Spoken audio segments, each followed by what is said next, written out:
What's up everyone, and thank you for stopping by the channel. Today's project is this Weed Eater brand trimmer, and the problem is that the pull rope isn't retracting like it's supposed to. Let's take a good look at it, find out what's wrong with it, and hopefully we can fix it.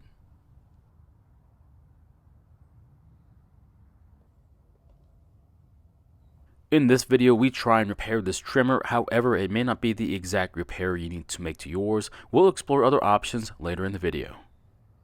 So the history on this trimmer is that in a previous video from last year, we were able to get it back up and running again. It had been sitting outside in the elements for a while, and even though it works well, it still has a few issues we have to address, which happens of course to be the pull rope. Now from the beginning, the rope wouldn't fully retract, but as time went by, it kept getting worse, so pretty much half of it is hanging out of the cover, which makes starting it kind of difficult. At first it would hang out just a little bit, but after the engine would start, it would work its way back into the cover, but now it simply won't retract, and the fear is that one day, the majority of it will stay out of the cover and there won't be enough rope to actually start the engine. Now, more than likely, there's a problem with the recoil, which unfortunately is part of the front cover, so we need to remove it to get to the recoil. To start, I'm going to remove the handle because the throttle cable connects to the carburetor on the engine, and if you don't want to remove the handle, you'll need to disconnect the throttle cable from the carburetor and its anchor point on the engine.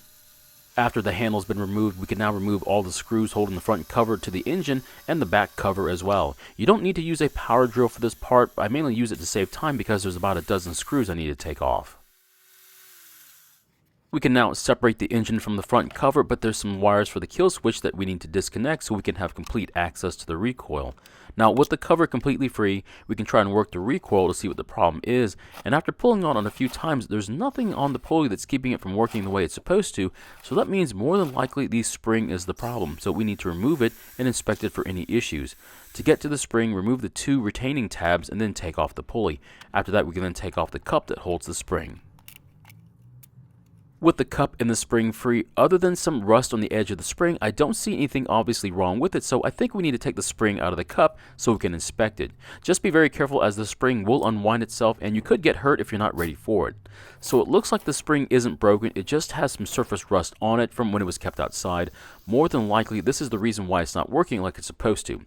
So to clean it, I'll spray some brake cleaner on a paper towel and then wipe the rust off the spring. You might have to do this multiple times till you get most of the rust off of the spring. Once the spring is clean, we need to rewind it and then reinstall it back into the cup. It might be a good idea to wear some gloves and some eye protection for this part. It's not tough at first, it's the closer you get to the right size that your hands will begin to hurt. And unfortunately, it looks like it won't fit into the cup just yet, so we need to wind it just a little bit more.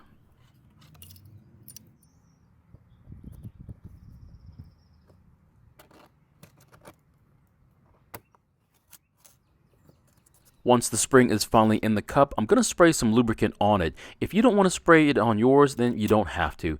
After that, I'll replace the cup back into the cover, and with a little bit more lubricant on the inner part of the pulley and the shaft that it spins on, I'll then install it back into the cover.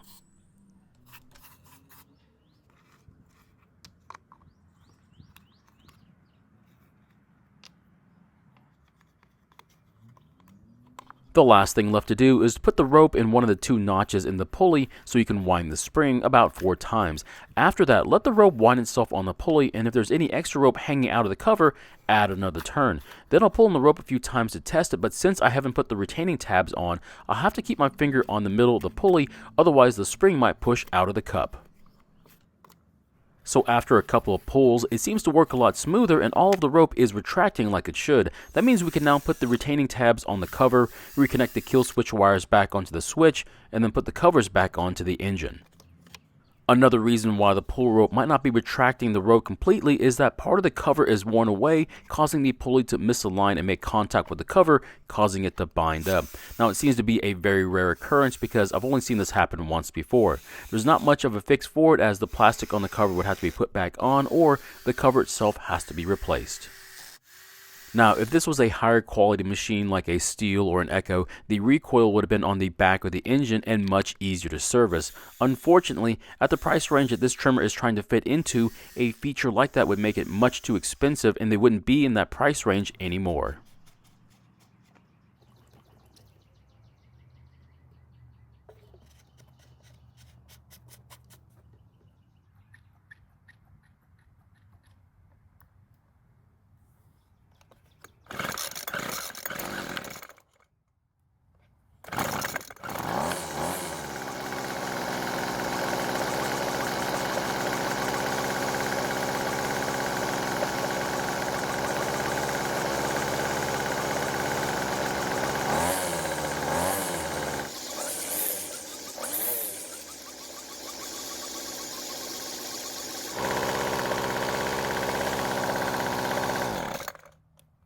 So it looks like the recoil is working just like it's supposed to, and hopefully I won't have to service it again anytime soon.